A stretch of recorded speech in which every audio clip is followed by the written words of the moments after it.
దేవా నీ ఆలోచన చేత నన్ను నడిపించుము అని కీర్తనకారుడు 73వ అధ్యాయం 24వ వచనంలో మాట్లాడుతున్నారు.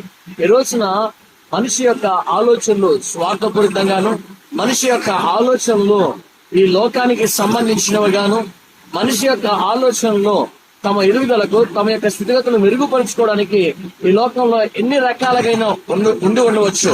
నిజమే, ఒక మనిషి తన దైనందిన జీవితంలో తన అభివృద్ధి కొరకు అనేకమైన ఆలోచనలు చేస్తూ ఉంటారు. అయితే ప్రియ దేవుని బిడ్డలారా, దేవుల్లో కూడా నువ్వు ఎదగడానికి, దేవుల్లో కూడా నీ జీవితాన్ని కట్టుకోవడానికి, ఈ లోకానికి మాదిరికరంగా నువ్వు జీవించడానికి, అనేక మంది నిన్ను చూసి క్రైస్తవులుగా మారడానికి నీ ఆలోచన కూడా నువ్వు మార్చుకోవాల్సి ఉన్నది.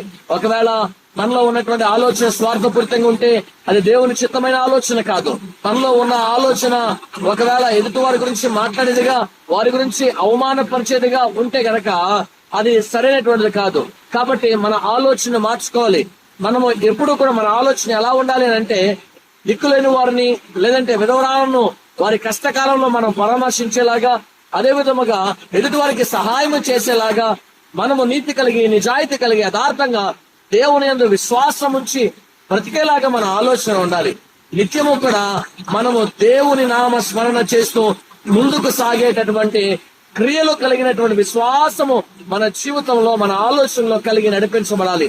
అలాంటి ఆలోచనలు దేవుడు మనకిచ్చి నడిపించును గాక. ఆమేన్.